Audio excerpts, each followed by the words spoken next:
آج ہم ایک ایسے عظیم شہید کی زندگی پر معلومات حاصل کریں گے جن کی ساری زندگی اسرائیل کے خلاف جہاد میں گزری اور اسی راہ میں انہوں نے جام شہادت بھی نوش کیا۔ فلسطین سے تعلق رکھنے والے ایک ایسے سیاسی اور مذہبی رہنما کہ جب 22 مارچ 2004 کو انہیں شہید کیا گیا تو ہزاروں فلسطینی اپنے غصے کا اظہار کرنے کے لیے غزہ کی سڑکوں پر نکل آئے، جن کی نماز جنازہ مسجد العمری میں ادا کی گئی اور اس جنازے میں اتنے زیادہ افراد نے شرکت کی کہ مسجد میں جگہ کم پڑ گئی اور ایک جمع غفیر نے سڑکوں پر نماز جنازہ ادا کی، جنہیں 20ویں صدی کی فعال فلسطینی قوم پرستی کی نمایاں ترین شخصیت قرار دیا جاتا ہے، اور جنہوں نے کہا تھا کہ فلسطینی عوام اپنے دشمن اسرائیل کے لیے ان تینوں میں سے کوئی ایک راستہ ہی چن سکتی ہے، مزاحمت، جدوجہد یا شہادت۔ جی ہاں ناظرین، یہ شخصیت ہیں شیخ احمد یاسین۔ آپ دیکھ رہے ہیں یوٹیوب چینل آغاز اور میں ہوں آپ کی میزبان سائمہ منصور۔ شیخ احمد یاسین جون 1936 میں المجدل کے قریب الجورا گاؤں میں پیدا ہوئے۔ ان کی والدہ سادہ عبداللہ الحبیل تھیں۔ ان کے والد کا انتقال اس وقت ہوا جب وہ 5 سال کے تھے، اس لیے ان کی پرورش ان کی والدہ نے کی اور بچپن میں وہ احمد سادہ کے نام سے مشہور ہوئے۔ شیخ احمد یاسین نے 5ویں جماعت تک الجورا پرائمری اسکول میں تعلیم حاصل کی، لیکن فلسطین میں 1948 کے انتفاضہ کے بعد انہیں اپنے خاندان کے ساتھ غزہ کی پٹی چھوڑنے پر مجبور کیا گیا۔ وہاں ان کے خاندان کو اسی غربت اور محرومی کا سامنا کرنا پڑا جو زیادہ تر دوسرے پناہ گزینوں کو ایک پناہ گزین کیمپ میں برداشت کرنا پڑتے ہیں، اور ماہی گیری کی صنعت میں بچوں کی کمائی پر گزارا کرنا پڑتا ہے۔ شیخ احمد یاسین اور ان کے دوست اپنے اہل خانہ اور رشتہ داروں کے لیے کھانا مانگنے کے لیے مصری فوج کے کیمپوں کا دورہ کرتے۔ انہوں نے 1 سال تک اپنی تعلیم کو ترک کر دیا اور اپنے خاندان کی کفالت کے لیے کام کرنے لگے۔ 16 سالہ احمد یاسین کو 1952 میں اتنی شدید چوٹ لگی کہ جس نے ان کی پوری زندگی کو متاثر کیا۔ سمندر کے کنارے کچھ دوستوں کے ساتھ کھیلتے ہوئے ان کی گردن پر ایسی چوٹ آئی جس کے نتیجے میں ان کے اعضاء مکمل طور پر مفلوج ہو گئے۔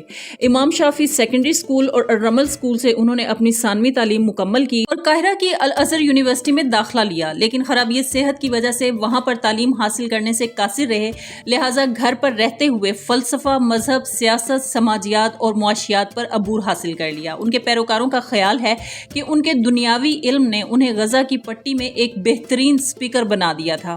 اس دوران انہوں نے نماز جمعہ کے بعد ہفتہ وار خطبہ دینا شروع کیا، جس کی وجہ سے لوگوں کا ایک بڑا ہجوم ان کی طرف متوجہ ہوا۔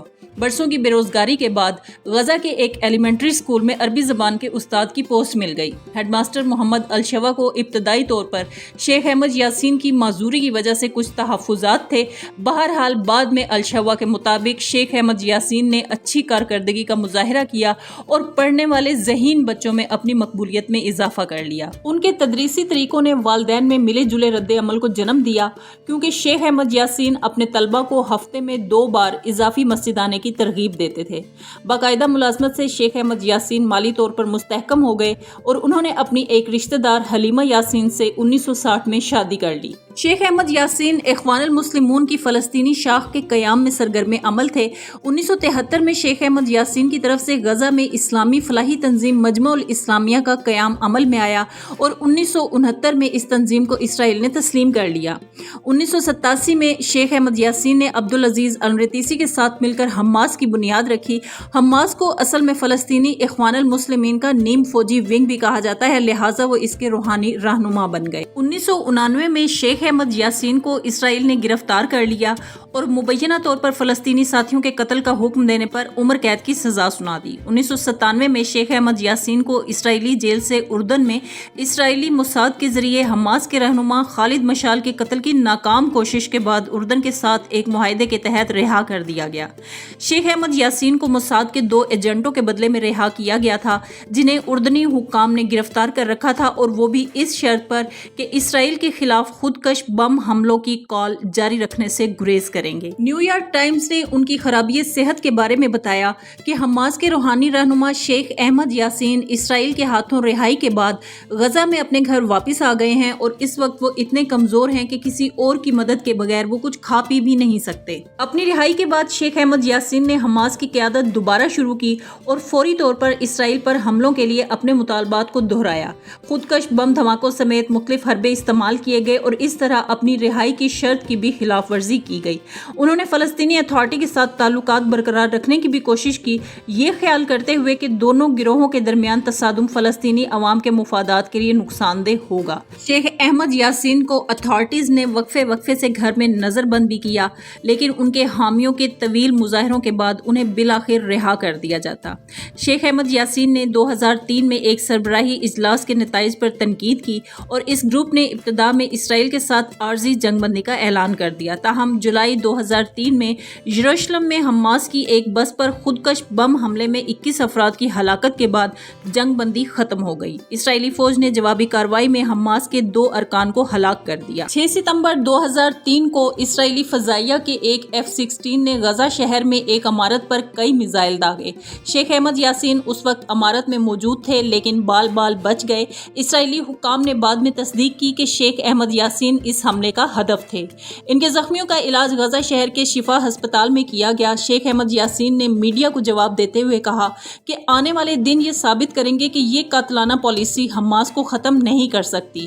حماس کے رہنما شہید ہونا چاہتے ہیں اور موت سے خوف زدہ نہیں ہیں۔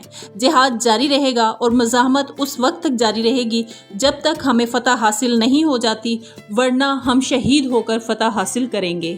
14 جنوری 2004 کو ایریز کراسنگ پر خودکش بم حملہ ہوا جس میں 4 شہری مارے گئے۔ اسرائیلی فوج کے خیال میں شیخ احمد یاسین نے براہ راست اس حملے کا حکم دیا تھا۔ شیخ احمد یاسین نے اس کے جواب میں کہا کہ خودکش بمبار جہاد کرنے کی اپنی ذمہ داری پوری کر رہے ہیں اور اس طرح شیخ احمد یاسین نے حملے میں ملوث ہونے سے انکار کر دیا۔ فلسطینیوں اور اسرائیلیوں کے درمیان امن کے بارے میں شیخ احمد یاسین کے خیالات مبہم تھے۔ انہوں نے اسرائیل کے خلاف مسلح مزاحمت کی حمایت کی اور زور دے کر کہا کہ فلسطین ایک اسلامی سرزمین ہے جسے قیامت تک آنے والی مسلم نسلوں کے لیے مخصوص کر دیا گیا ہے، اور یہ کہ کسی عرب رہنما کو اس سرزمین کا کوئی حصہ ترک کرنے کا حق نہیں ہے۔ اس علاقائی تنازع کے بارے میں شیخ احمد یاسین کی بیان بازی نے اسرائیلیوں اور یہودیوں کے درمیان فرق نہیں کیا۔ ایک موقع پر انہوں نے اس حد تک کہا کہ یہودیوں کے ساتھ مفاہمت جرم ہے۔ ان کا کہنا تھا کہ ہم نے ایک ایسے راستے کا انتخاب کیا ہے جس کا خاتمہ شہادت ہے یا پھر فتح۔ شیخ احمد یاسین نے کئی مواقع پر اسرائیلی مراعات کے بدلے طویل مدتی جنگ بندی کے معاہدوں یا جنگ بندی کی تجویز پیش کی۔ 1997 میں اسرائیلی جیل سے رہائی کے بعد انہوں نے مشرقی یروشلم اور غزہ سمیت مغربی کنارے سے اسرائیلیوں کے مکمل انخلا اور شہریوں پر اسرائیلی حملوں کو روکنے کے بدلے میں 10 سالہ جنگ بندی کی تجویز بھی پیش کی۔ 1999 میں ایک مصری اخبار کو انٹرویو دیتے ہوئے انہوں نے دوبارہ جنگ بندی کی پیشکش کی اور کہا کہ ہمیں حقیقت پسند ہونا پڑے گا۔ ہم ایک ایسے وطن کی بات کر رہے ہیں جو بہت عرصہ پہلے 1948 اور پھر 1967 میں ہم سے چوری ہو گیا تھا۔ میری آج کی نسل اسرائیلیوں سے کہہ رہی ہے کہ آئیے اب اس مسئلے کو سرحدوں کی بنیاد پر حل کریں، آئیے عارضی جنگ بندی کا اعلان کر کے اس تنازع کو ختم کریں۔ ویل چیئر پر رہنے والے اس باہمت فلسطینی رہنما کو 22 مارچ 2004 کو صبح کے وقت اس وقت شہید کر دیا گیا جب ایک اسرائیلی اپاچی ہیلی کاپٹر نے اس پر 3 میزائل داغے جب وہ غزہ کی پٹی کے صابرہ کوارٹر میں ایک اسلامی مرکز کی مسجد سے نکل رہے تھے۔ ان کے ساتھ ساتھی مارے گئے اور ان کے 2 بیٹے زخمی ہوئے۔ اقوام متحدہ کے سیکریٹری جنرل کوفی عنان نے اس قتل کی مذمت کی۔ اقوام متحدہ کے کمیشن برائے انسانی حقوق نے بھی اس قتل کی مذمت کرتے ہوئے ایک قرارداد منظور کی جس کی حمایت عوامی جمہوریہ چین، ہندوستان، انڈونیشیا، روس اور جنوبی افریقہ سمیت 31 ممالک کے ووٹوں سے کی گئی، جس میں 2 ووٹ مخالفت میں اور 18 غیر حاضر رہے۔ عرب لیگ کی کونسل نے بھی اس قتل کی مذمت کی۔ فلسطینی اتھارٹی نے 3 روزہ سوگ کا اعلان کرتے ہوئے فلسطینی اسکولوں کو بند کر دیا۔ حماس کے عہدیدار اسماعیل ہانیہ نے اس موقع پر کہا کہ یہ وہ لمحہ ہے جس کا شیخ احمد یاسین نے خواب دیکھا تھا۔ عبدالعزیز الرتیسی کو حماس کا نیا سربراہ مقرر کر دیا گیا۔ شیخ احمد یاسین کے لیے ایک یادگاری تقریب میں انہوں نے اعلان کیا کہ ہم اسرائیل کو تسلیم نہیں کرتے، ہم پورے فلسطین کی آزادی تک ان سے لڑیں گے۔ عبدالعزیز الرتیسی کو اسرائیل نے 17 اپریل 2004 کو احمد یاسین سے تقریباً مماثل قتل میں قتل کر دیا۔ وہ اسرائیلی فوج کے گن شپ سے داغے گئے 3 راکٹوں سے مارے گئے۔ اسی کے ساتھ ہماری آج کی یہ ویڈیو یہیں پر ختم ہوتی ہے۔ اپنی قیمتی رائے سے ہمیں ضرور آگاہ کریں کیونکہ آپ کی رائے ہمارے لیے اہم ہے۔ اجازت چاہوں گی۔ اللہ حافظ۔